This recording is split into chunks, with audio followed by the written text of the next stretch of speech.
Great, thanks to those who've joined so far. We're just going to give it a couple of minutes for some others to, and we'll start in about 2 minutes past.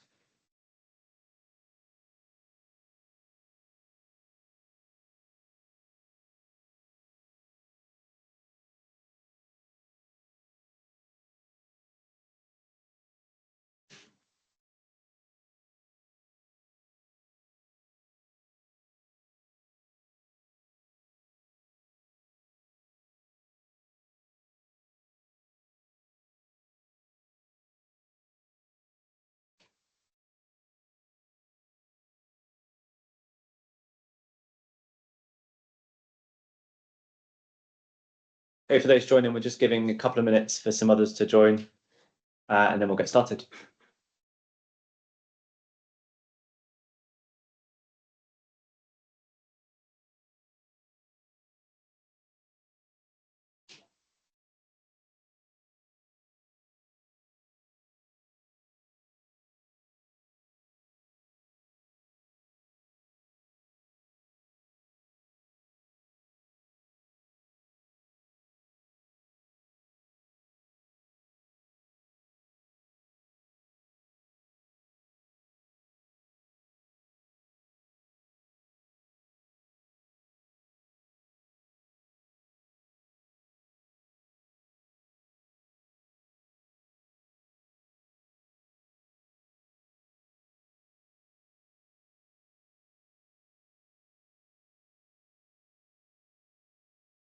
Shall we start?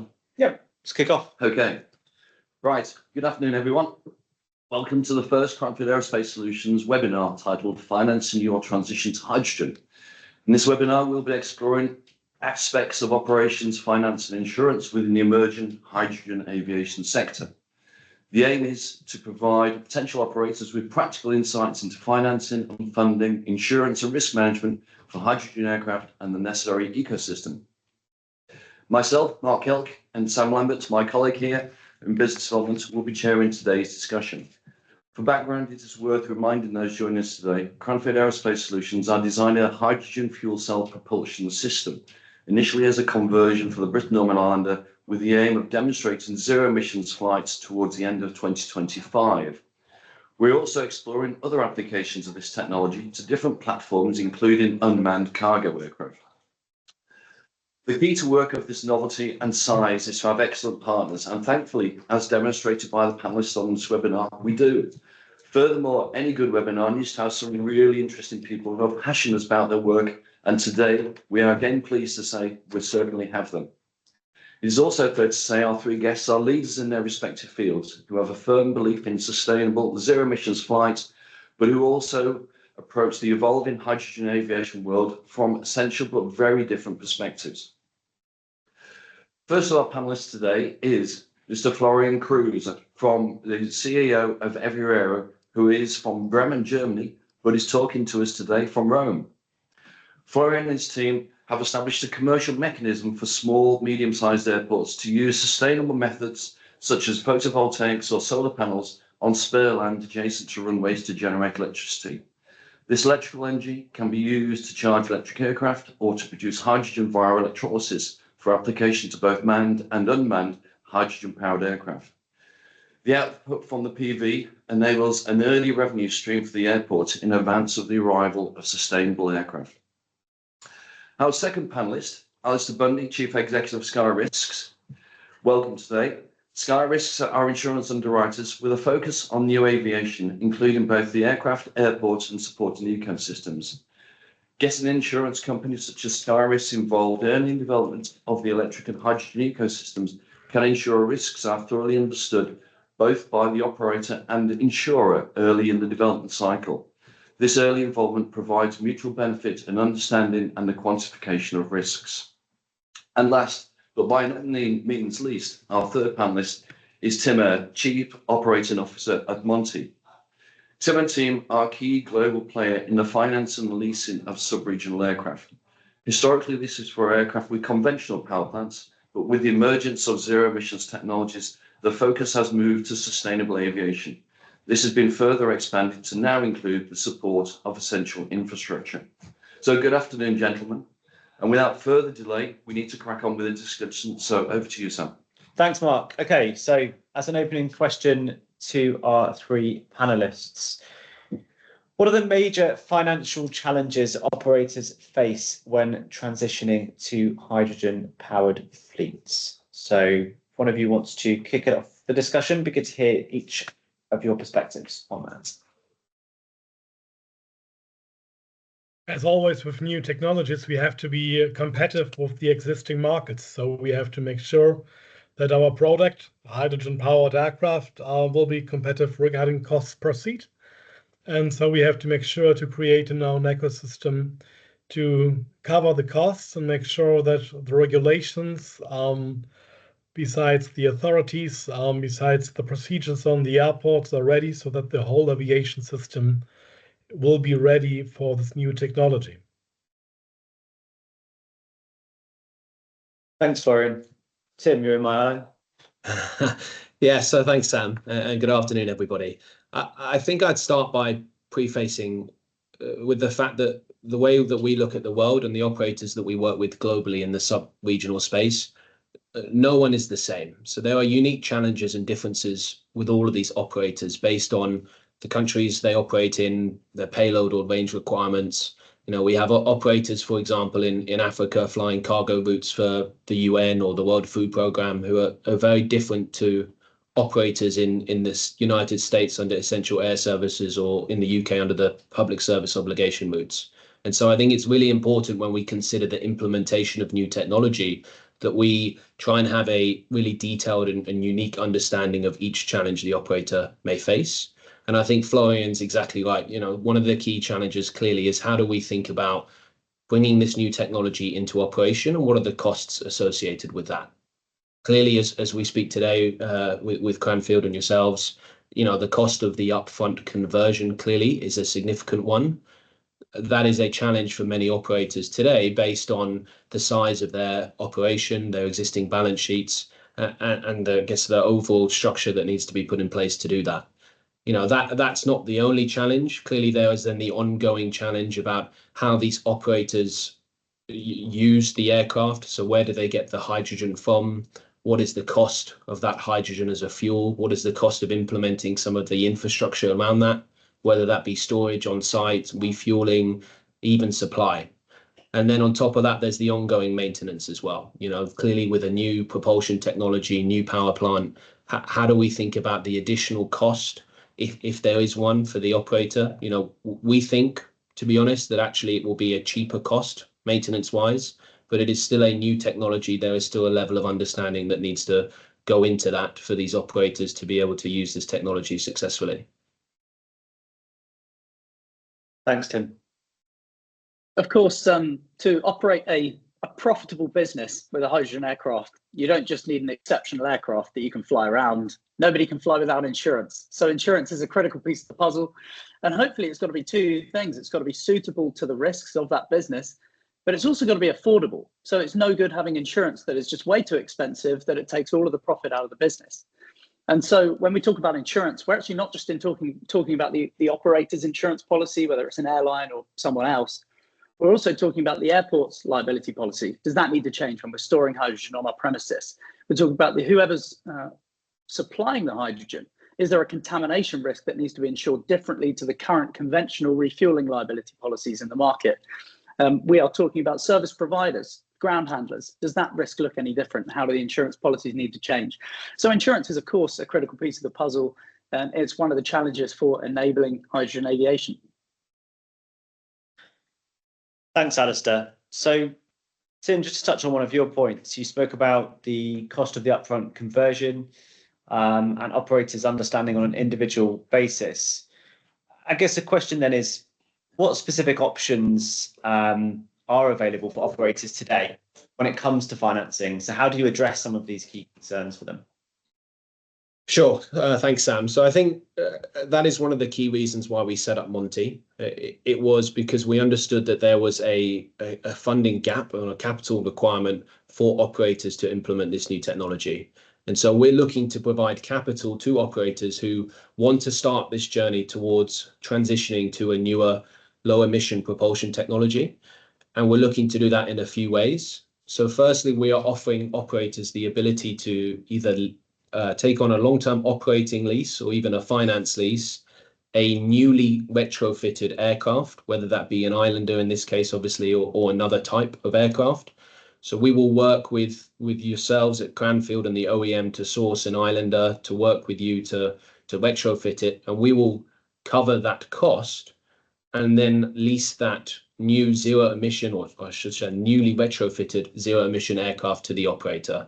You know, that helps from our opinion, our point of view, to reduce the upfront cost, to reduce some of that friction cost that exists for these operators to transition to new technologies. In addition, you know, we're also looking at working with operators who have some of these aircraft in their fleet already. So we're looking at models such as a sale and leaseback of the existing fleet. As part of that process, we will incorporate a retrofit of the propulsion system. So we will transition to in this case, hydrogen fuel cell propulsion, and as an entire package, then lease that aircraft back to the operator. Finally, we're also looking at just financing the conversion itself, because again, I'll bring back to my earlier point, every operator is unique. You know, some people may not want to do a sale and leaseback or need a new aircraft, but they just need assistance with the additional capital investment of the power plant. And so we are also in discussions with operators and OEMs to just retrofit, to finance the retrofit of the hydrogen fuel cell propulsion system onto an existing aircraft.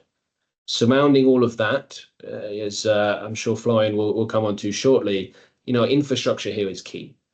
You know, the ability for operators to utilize these aircraft is paramount. You know, there's no point implementing a zero emission powertrain and moving to hydrogen propulsion if they can't get hydrogen easily, they can't get it at the right cost, and they can't have some security over that supply.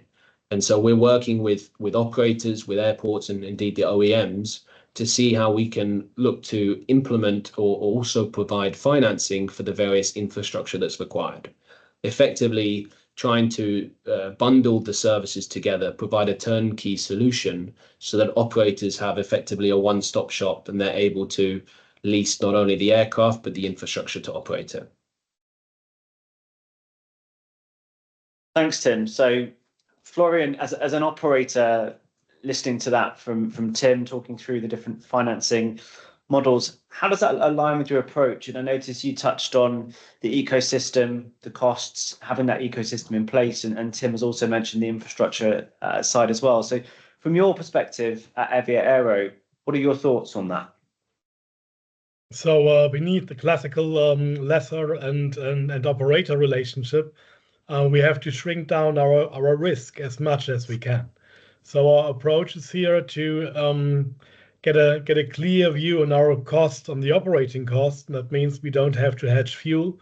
We have to make sure that we've got control regarding the price on hydrogen per kilogram to, like I said, shrink down the costs on one hand. And on the other hand, we see that early movers like Monty or like Alistair's insurance company, Skylab is focused yet now on this existing technology. But to be able to shift to sustainable aviation with hydrogen aircraft, risk shrinking is one of the key effects and the key challenges that we have to match. Like I said, first of all, we'll get revenues from our energy production and the hydrogen production on smaller airports. And on the second stage, this will allow us with cross-financing to operate from the lessor the aircraft. So it's a new relationship, and our company is in between. But it's just a niche, yeah. It's our approach, and as Tim mentioned out, for every operator there will be a different solution. In our case, we are from the green field. We start to get revenue from the energy sector, make sure that we and every other competitor is able to operate at smaller regional airports, because we see for this 9-seater commuter aircraft, that will be the first stage, a big market all over Europe and all over this world. And this is why we have this approach with a two-step system. First of all, make sure that the airports are able to give us energy, to give us hydrogen for competitors, for everyone who needs it, for private persons with hydrogen or electric aircraft. And on the second stage, have this cross-financing regarding the operation of an airline. So we've spoken then about opportunities on the infrastructure side. I guess a question for the panel is, do you see opportunities from other industries, models used in other industries, for example, say maritime or the infrastructure industry around renewables, that present themselves that are relevant for this discussion for all three of you? Yeah, I'll kick off on that one, Sam. I think, we also provide financing or leasing solutions for zero emission vessels in the maritime space. And so we have been able to see a lot of different models or approaches that work in there, similarly with infrastructure. And I think the key thing that we've seen is this whole ecosystem approach is really vital. Florian just mentioned there, how do we look to de-risk the availability of hydrogen, the cost, the supply? To do that, it's almost the proverbial chicken and egg problem, right? How do we ensure that there's enough demand to encourage suppliers and producers into the market? And I think that's something that we all collectively need to be working together towards, because it will enable hopefully a longer term and cheaper source of hydrogen production, which will only help to stimulate the industry more. At the moment, we're seeing sort of pockets of hydrogen production. There are clearly a number of countries that have national hydrogen strategies, but I think it's about how do we start to really focus down and show that there is the opportunity here in the aviation industry to implement this new technology and to make the most of this move towards zero emissions. And it's going to start here, right? These are the aircraft types in this region, this sub-regional market, that can be the first to be converted or the first to fly zero emission. And so it's a really exciting opportunity for all of us to really be at the forefront of that movement. So airports nearby harbor infrastructure might be a nice sweet spot, huh? Yeah. I'm with you. Yeah, I think it's a good point, Tim. I think that there is a responsibility on us in aerospace to demonstrate that demand and that need. There are other industries that are going to be pressing for a lot of hydrogen to decarbonize going forward, and that's a really interesting point. Alistair, from your perspective on the insurance side, have you got any take on that question around other industries? Are you looking at models of insurance with new technologies in other industries, for example? What's your take on that? Yeah, we are. It's obviously all about safety when it comes to quite a volatile substance. And we talk about it as a new technology because it is fairly new in aviation. But people are driving around in hydrogen cars today, and there is a supply chain that is handling hydrogen very, very safely. And they already understand that very well. And so in terms of actually handling hydrogen, the hydrogen we're using in aviation, as I understand it, is not very different to the hydrogen we're using in the automotive context. Obviously, the application is different. The hydrogen itself is hydrogen. And so what we learn from other industries and how they ensure that and put conditions precedent to coverage and warranties and things in the policies that are going to help drive safety at the consumer and the operator level, we can obviously learn from that in aviation insurance, which is a great help for us. Yeah, it's a really good point. I think in certain parts of the world, it's easy to forget there are people driving around in hydrogen vehicles with hydrogen filling stations frequently in areas like California, Japan. So it's a really, really good point. Florian, just to come to you before we close this particular part of the discussion. Obviously out there seeking funding yourself, you've got the opportunity around the ecosystem, the infrastructure side.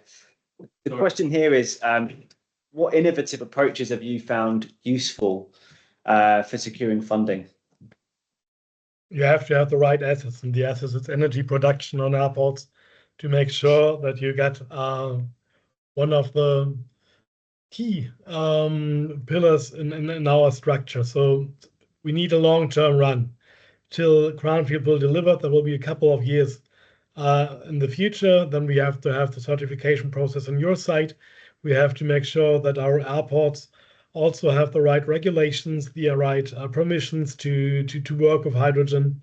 And for these years, for these in-between years, I think energy production and the picture of an energy hub, so transforming a regional airport into an energy hub, is one of the best solutions that we can have.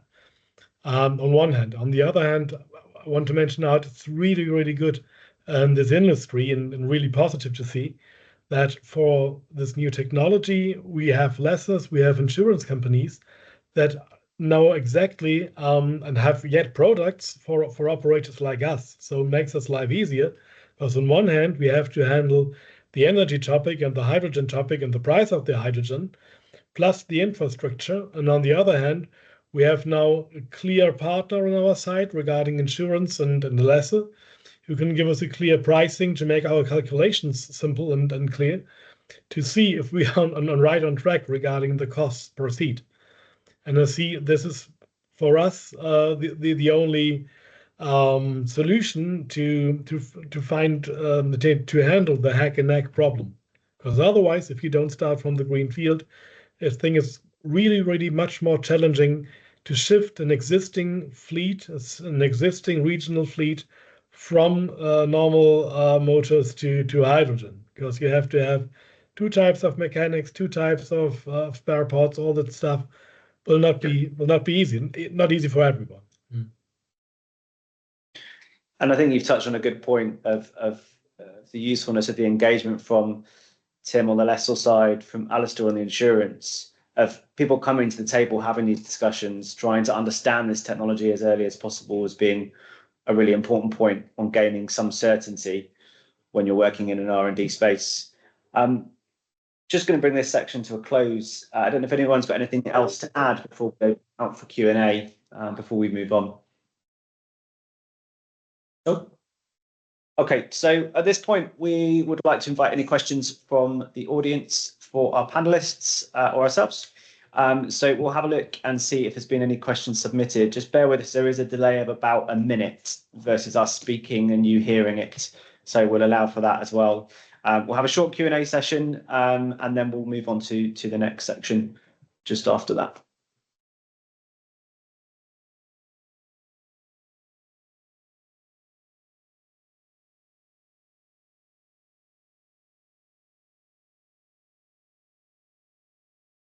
If it loads. Technology. We've managed 22 minutes with no technical gremlins so far. That's good.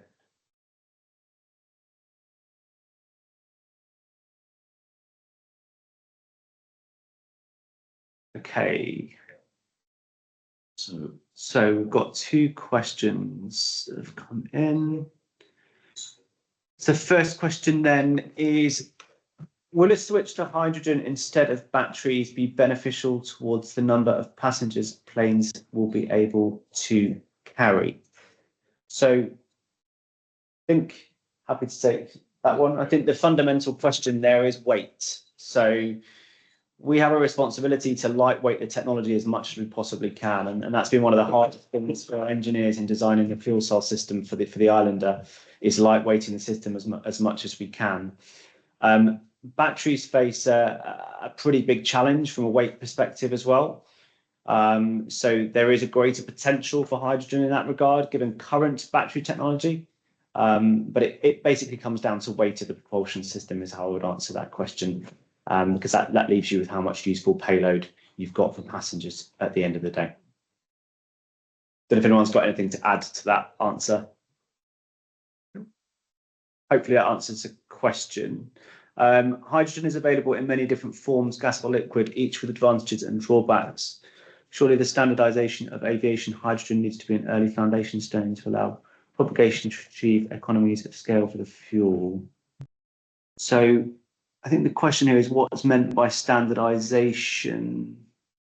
I think in many respects that, yes, it would be great to have standardization liquid across all aircraft types, but it's just not feasible because of the sort of weight and the cryogenics and the minus 253 degrees handling of such liquids in relatively small aircraft.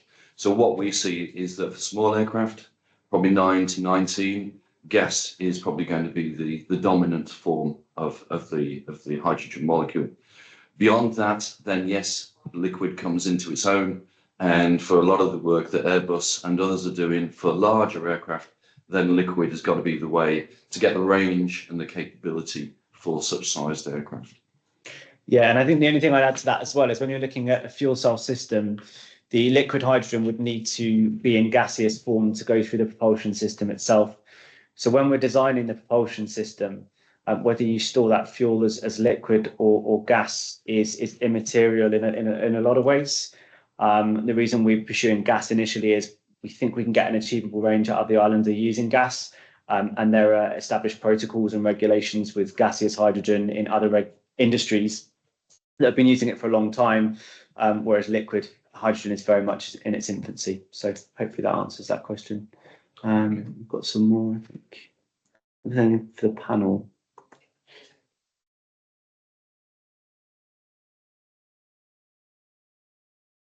How can the advancements in hydrogen fuel cell technology impact the commercial viability and environmental sustainability of hydrogen-powered aircraft in the next decade? So I think you have to look at that on the propulsion side, but also the production side from a hydrogen perspective. So from a propulsion side, it's essentially making the fuel cell systems as efficient as you possibly can. And also realizing the economies of scale. So you look at markets like China and you look at the pricing and how that's come down over time as an example of that. But it's increasing the efficiency of the system. And I think that also applies on the ground. So the reliability and the efficiency of the electrolysis process on the ground is going to be a really important cornerstone of producing the hydrogen at an affordable amount for operators. Have you got anything to add? No, I was just going to add to that. It's also worth noting that technology looks more often than not to take weight out of a system. So improving efficiency, as Sam said, but also reduction in sort of thickness of tanks, etc. So the benefit of taking the weight out of the system increases range or the potential payload. So these could be the benefits going forward of the technological improvements and advancements within fuel cell technology over the forthcoming years. I think there's also discussions around high temperature and low temperature, but I'm going to go to the panel because Florian, you might have some thoughts on this, given your involvement on that side of things. No, we're talking today about financing. There's one thing that I have to add that makes this system shift a little bit more complicated regarding banks and being bankable. Is you mentioned out the electrolyzers and how to get the hydrogen. So we can produce it by our own small electrolyzers on site at airports or get it by pipeline, whatever. But if a company like us would like to finance electrolyzer or 1 or 2 or 3 or 4 and container solutions, the problem might be the stack till regarding being bankable. So it's easier in this case to get a best battery, a buffer battery finance than electrolyzer because there is a little gap that we have to close. Indeed. To be honest. Yeah. Thanks, Florian. Okay. Let's call it later questions. What would a few barriers to entry for startups and new businesses into the market of hydrogen powered? What would be a few barriers to entry for startups and new businesses into the market of hydrogen powered aircraft? How are the challenges different compared to the established firms in terms of funding and insurance? Tim and Alistair probably come to you for that one. Sure. Yeah, I mean, clearly one of the biggest barriers is financial.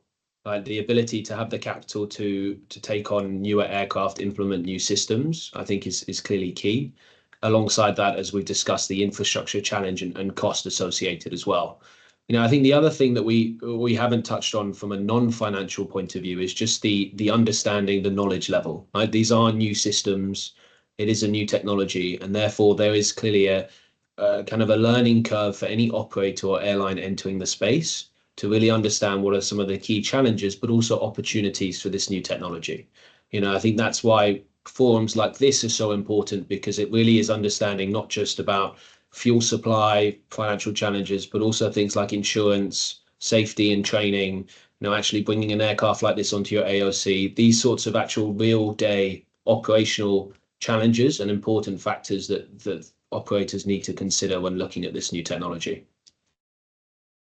One brief thing from the insurance desk is we often get asked by startups saying, can we have an indication on how much our insurance is going to cost? We're going to operate a few aircraft of this type.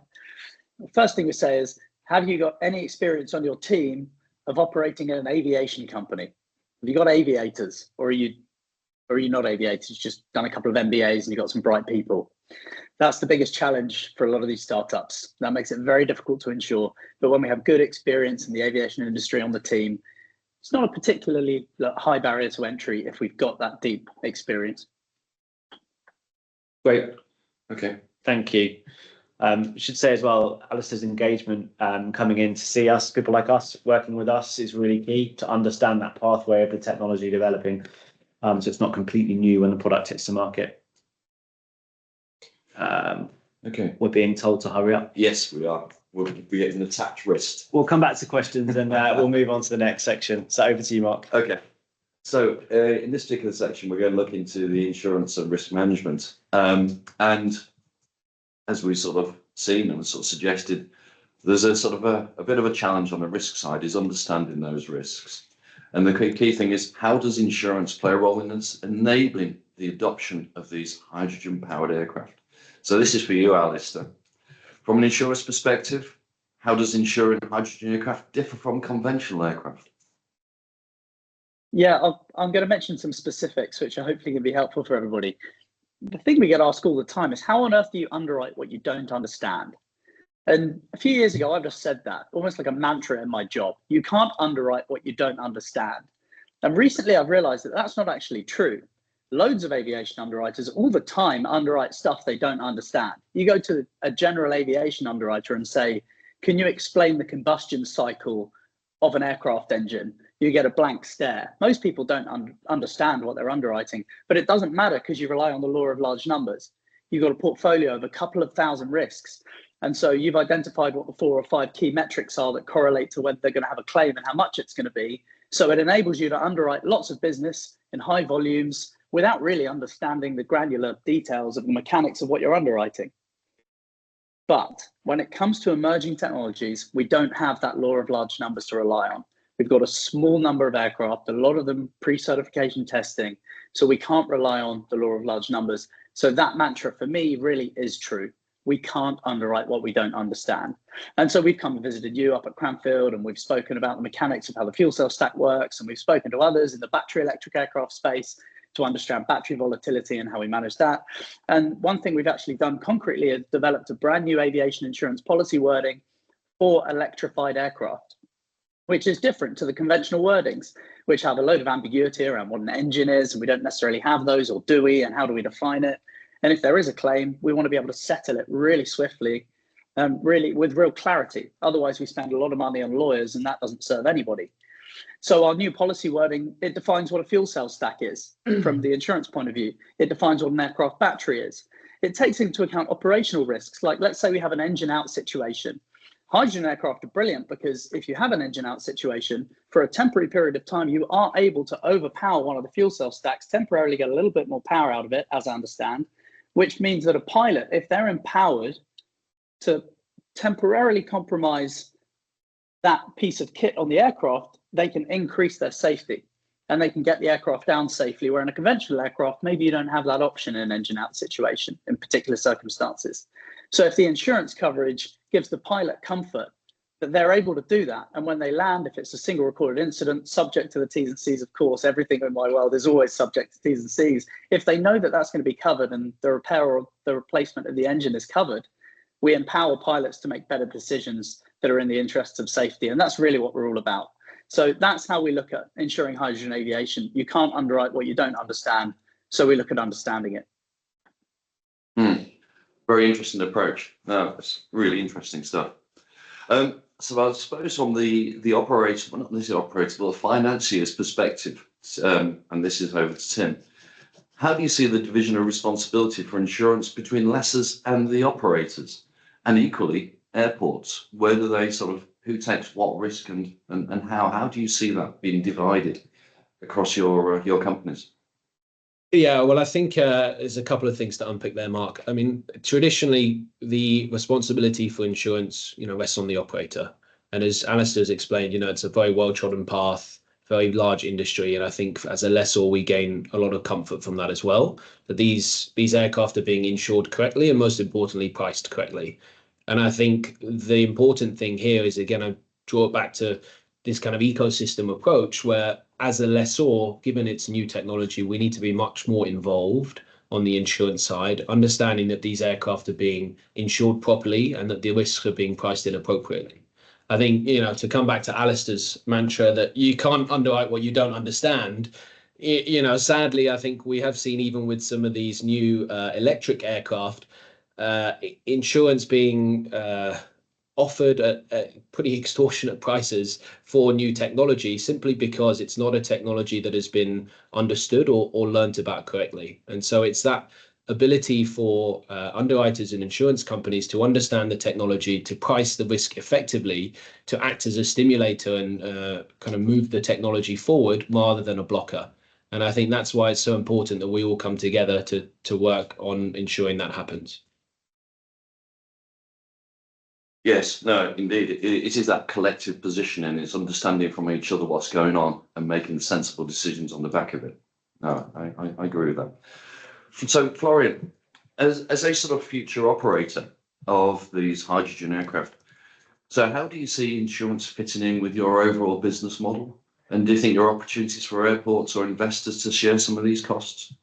Absolutely. It's always the question, who is the product owner regarding which part of this value chain of sustainable aviation? If you talk about the infrastructure, absolutely, the airport must be in the risk also and must sign insurance contracts. And as all of us know, airports have large insurance contracts and cover a lot of costs and cover a lot of risk.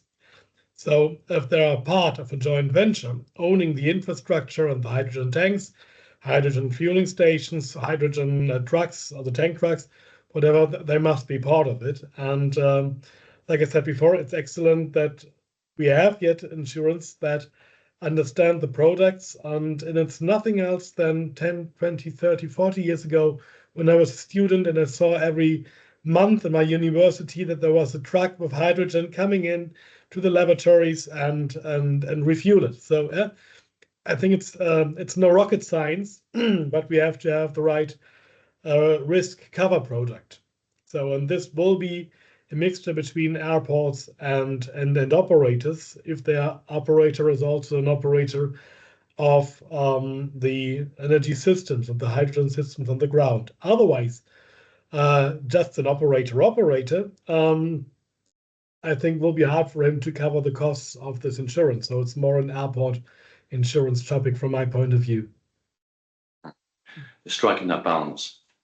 So back to you, Alistair, sort of on the subject of sort of aircraft maintenance, do you think the insurance of these new technologies will impact the frequency of maintenance, or how do you see the sort of maintenance provision being rolled out for this new technology?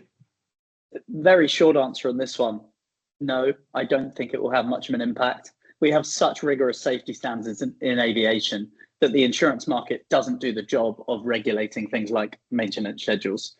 The policy wordings obviously mandate that operators have to comply with all of the aviation regulations and the standards set out by the OEM when they're operating their aircraft. So that's built into the policy wording just as standard. But we're not knocking on the door asking for people's maintenance schedules and checking in every month that they're doing what they should do, because we rely on the aviation ecosystem and its safety that it's known for. I think that's a fundamental point, isn't it, around regulation as well, is that ultimately this technology will have to be signed off by the regulator. So the risks that have to be understood and mitigated against in the process of signing that off before it becomes a commercial product for the market is a really good point. Yeah, it's the role of the CAA or EASA or FAA for that matter, wherever you happen to be. We sort of talked so far about passenger aircraft, but Alistair, what about unmanned aircraft using hydrogen fuel cells? Because this is one of the areas that we're looking to apply our technology into. Do you think there are sort of special cases there, or what's your thoughts on unmanned systems? We're already seeing lots of unmanned aircraft with hydrogen fuel cell systems on them. We go to the trade shows and we do a lot of drone insurance. So we're in the sort of drone industry. We see a lot of that already. From the insurance point of view, two big factors that are different. The first is that often we don't have a type certificate to rely on. No regulatory body has looked into these aircraft and signed them off. So then really that's our job as underwriters. If we want to insure something, we've got to understand it a lot better, because we can't rely on someone else's documentation. And then the second thing is that often they're a lot more portable. So the risks associated with, oh, I left it behind my pickup truck and I ran over it and it was a $150,000 drone. That's the sort of insurance claims we see in our world. Excellent. Okay, so I think from the sort of responses that we've had today, it clearly sort of shows that whenever you're starting down these new technology routes, new aircraft, hydrogen aircraft, etc., it's all about collaboration. It's all about getting to grips with what's going on, meeting these people, having a sensible dialogue, and actually pulling together sensible partnerships of like-minded people to deliver the capability. So within that, so as we did with Sam and the sort of the end of this sort of first section, wonder if there's any questions that have come in on this particular subject of insurance, risk, etc. So just bear with us while we have a delve and see what we can find.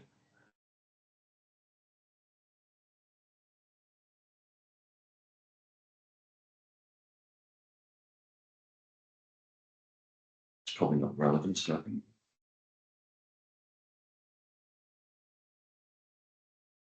Is there anything further down?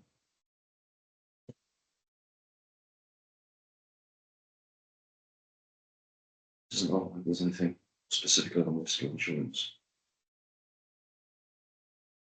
Anything? One here, financing. It's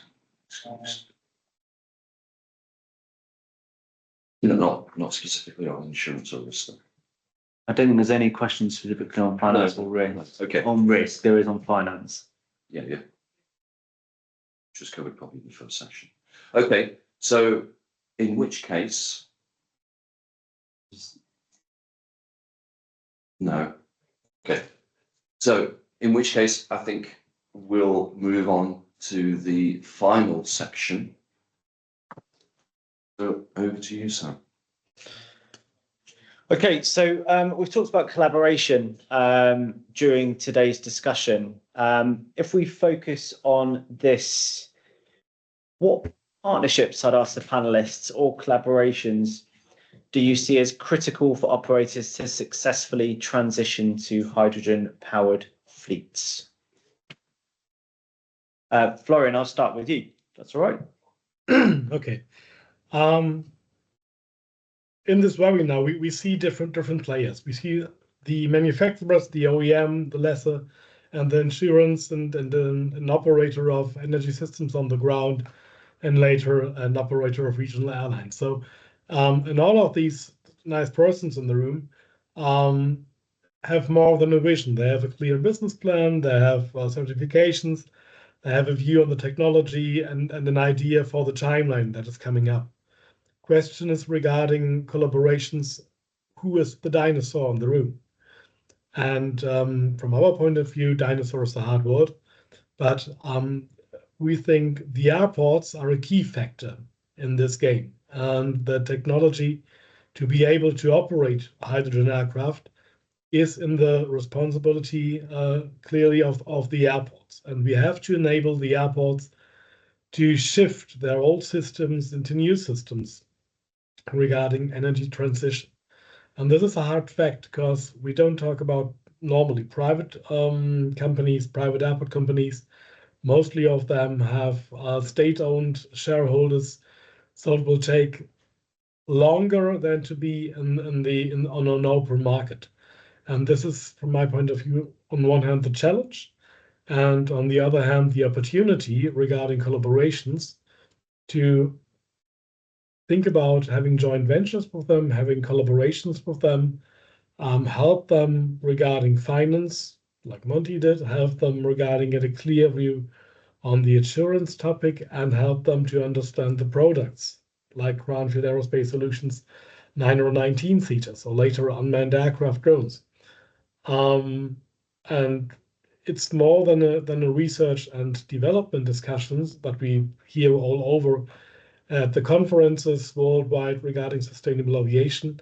We are now in a stage where we have to be concrete. The concrete regarding being bankable, being financed, sign clear, not only LOIs, sign contracts, and we don't have much time for this. So for me, collaboration is the key on one hand, and we have to see where is the weakest part in this value chain, and how can we help together to develop this part in a way that we will be able to be in 3, 4, 5 years ready to have more than 10 or 20 airports all over Europe ready for hydrogen sustainable aviation.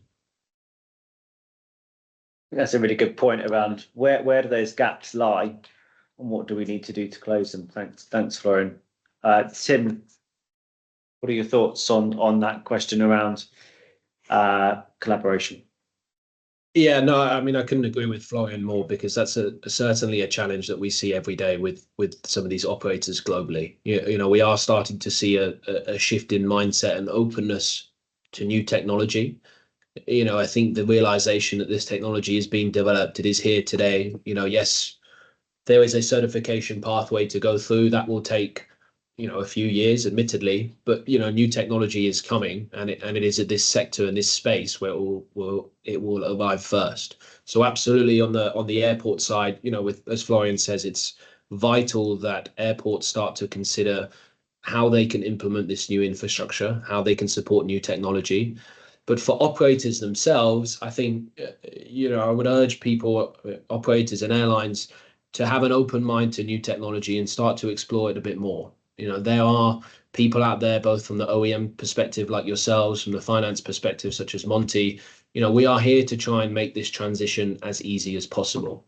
You know, there are clearly barriers to people moving to hydrogen propulsion technology. And I think actors in this forum and certainly who've probably joined online are here to help ease that transition. You know, explore the option of feasibility studies, actually how this new technology can improve your routes. You know, we see a massive opportunity for new technology to actually grow existing markets, to allow operators to utilize underserved routes that maybe were not profitable for them anymore, or different types of operations. You know, being able to have a much lower operating cost, lower maintenance cycles, you know, being able to actually provide this regional connectivity that is such an advantage, I think, of the aircraft that we all are familiar with and own and operate today. So I think I would certainly say that's a critical collaboration or partnership is actually between the airline and the OEM, and actually starting to have those discussions, starting to explore the industry is vital to that. And behind that, hopefully, you know, you have people such as Monty providing financing, Alistair there to support the insurance, and Florian to help with the sort of on-the-ground infrastructure and energy supply. So there are people out there today who are supporting this industry to help bring this product to market. Thanks, Tim. Alistair. Yeah, I mean, let's be honest about insurance. People are busy building aircraft and doing great things out there in the world, and they don't really want to spend all day talking to their insurance broker or underwriter. Let's be honest about insurance. But I think what everybody needs is a broker and an underwriter who doesn't just see you as somebody that pays them every year and gives you a piece of paper. You want to find someone that views you as a partner, almost like you would view investors. They're putting their capital at risk so that you can go and do what you do. That's what insurers are doing, putting their capital at risk so you can go and do what you do. So you want to find someone that's actually excited about your business, excited about your journey over the next 2, 3, 5, 10 years, and can stick with you for that long period of time. So that's what you want to find. Very upbeat. Yeah. Good discussion. Okay, so as a closing question, Sam, do you mind, sorry if I interrupt quickly, because I think there's one other thing I'd like to mention, which I think we haven't really talked about, probably because it's coming, but it's really the support of government here. You know, I think there is the opportunity for government and the public sector to support new technology and to actually help operators bring this into their fleet and to help pay for it or subsidize it in some regards, whether that's with the technology directly at the propulsion level, whether that's with the infrastructure and the supply of hydrogen. You know, there is the opportunity for this ecosystem to develop and to support the move to zero emissions. You know, for example, could we see, you know, when we talk about public tender routes, public service obligations, you know, a preference being provided to those operators who fly an aircraft with zero emission or low emission technology? How can we look at support mechanisms to bring this technology to market that not only incentivize the operators, but actually reward them for being first movers and having this technology? And again, it comes back to that ecosystem approach. We talked a lot today about private markets, private capital finance or insurance, but is there a role? Well, we do believe there is a role to play for the government as well to provide that support for the broader development of this ecosystem. Yeah, it's a really good point. Thanks, Tim, for bringing that up. I think there's two sides, isn't it? What can they do to stimulate the demand, the production of these clean fuels, these renewables of fuels such as green hydrogen? And then there's the operator side. So how can they incentivize the operators, as you say, through things such as public service obligation routes? And also it's for people such as UK Export Finance, etc., to work on exporting the product and making that as attractive as possible to operators abroad and in other countries outside of the UK or where it's being developed. So yeah, really good point. Thanks, Tim. Alistair, Florian, and Tim as well. Have you got anything to add before we move to the closing question? Any points that you think we are worth mentioning in the last few minutes? One point about insurance. I think we need to be clear on what insurance is actually here for in the world. Insurance is here to take things off the balance sheet that don't need to be on the balance sheet. That's really what it's here for. The way people often think about insurance is that we have this set of coverages and you can buy them or not buy them, and they cost a certain amount of money. But actually, if you come to us with brand new technology and say, this technology means that there's this thing now on the balance sheet that was never there before, is it insurable? If it is, maybe we can build a product for it. It's thinking quite innovatively, not just about what we're building in terms of the hardware and the software in this industry, but actually about the insurance as well. Are there ways that we can smoothen out the volatility as we commercialize all of this technology and then just make it more profitable over the medium and long term? Well said. Yeah. Very good point. Okay, so we'll look to ask a closing question in that case, and then we can summarise today's discussion. So final question to the panelists, at least in a formal sense, is if you could give one piece of advice to operators watching today, but I think we could extend that out to airports as well. What should they do right now to prepare for this transition? Florian, can I go first? Sorry to put you on the spot. Get a lot of seed money, make sure that you've got the right partners, the right manufacturers, and if you have a clear vision. And it was also told to the audience today, you have to have the right experienced people there. Makes no sense to start somewhere from the bottom, from the super green field.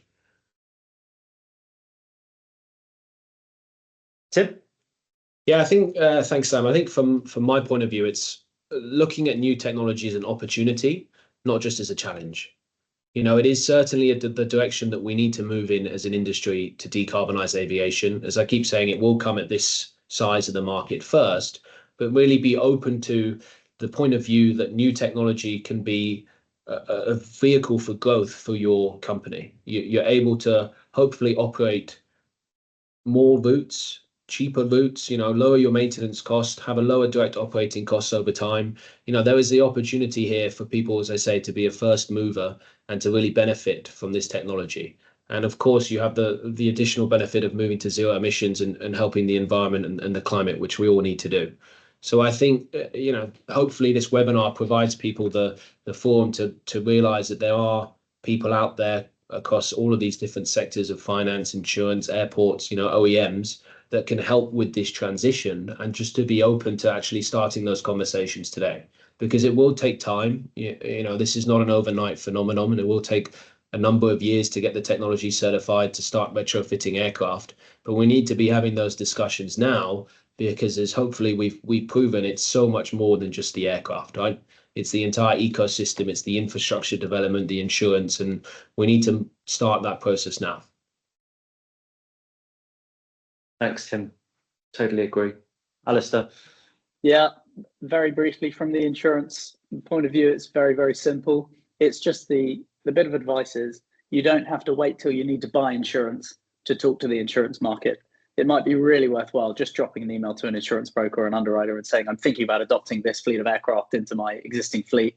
What are the implications? Can you help me think through that? And you'll find a very warm and positive response from the insurance market. Thanks, Alistair. I think what I'm hearing here is it's a proactive, go out there, speak to people, make partnerships, work together. This isn't an off-the-shelf product. It's something that's in development. It's important we all stay close in that regard. Alistair, I'm just going to say we have actually had an insurance question come through, so I want to just ask it and give the opportunity. Are there specific types of risks, e.g. safety, operational or environmental, that insurers are more concerned about? It's actually not one of those three. It's repairability. As we look at emerging aviation technologies out there in the world today, we often ask manufacturers, if somebody backs a pickup truck or a forklift truck in a hangar into this aircraft and causes a small hole in the side of the airframe, what happens next? Can we repair that? Or is that then a total loss on the insurance policy because it can't be repaired? That's a big issue for us. Maintenance, repairability of hydrogen fuel cell systems particularly. Can you repair it easily? Or is it a case of taking it off and buying a new one? That has a big bearing on the insurance exposure. And it's nothing to do with in-flight risk. 70% of aviation insurance claims are ground incidents. It's a hangar door swinging into a wing. That sort of thing drives a lot of the claims in the aviation insurance market. It's not, generally speaking, things going wrong in flight. Of course, that does happen sometimes. It's ground incidents that drives the volume on the insurance claims desk. Yeah, thanks, Alistair. That's a really good point. Repairability is incredibly important in what we're designing. Yes, good functional design is also key. We've had a lot of questions, which is good. It doesn't mean we're not going to get to all of them. There's a question around who will finance the transition and the risk of technology. Absolutely good question. I think we've covered some of that with our conversations around investors and government, but please feel free to get in touch with us afterwards and we'll happily chat through in more detail. There's a question about eVTOLs, likewise. There's a question around the US world economy, the recent election result, and thoughts on that. And then one question I will highlight, I'm just conscious we've got 4 minutes, is which geographical markets, according to the panel, are currently in prime position to adopt this technology in the shortest time possible and in the safest manner possible? Thanks in advance for offering. Any thoughts on that in the next 2 minutes from anyone? I think certainly just briefly for me, what we see is that those countries where there is existing hydrogen infrastructure or industry certainly makes the path to certification or actually implementation much easier. You know, as I think we touched on at the top, there is already existing hydrogen vehicles in the market, other sort of hydrogen fuel cell industries, and being able to coalesce those that demand for different industries and helps to support bringing hydrogen into the aviation market. And again, it's all about de-risking that supply and also helping to bring that cost of hydrogen down to an affordable level. Great. Okay, well, I think we're coming to the conclusion of our hour today. So I'd really just like to extend a huge thanks to the panelists, particularly Florian, who's made time out to come and visit us or to be with us today from his hotel room in Rome. So that's much appreciated. And what we are looking to do is, if anybody does have any follow-up questions, if they do send them through, we will try to respond to them separately. But we're also looking to pull together a blog which will capture many of those particular questions and answers as well. So just like to say thank you again. I think it's been really interesting. Hour, we could have gone on for a lot longer, I'm sure of it. But anyway, gentlemen, thank you very much indeed. Thanks, everyone. Thank you very much. Pleasure to be here. Take care.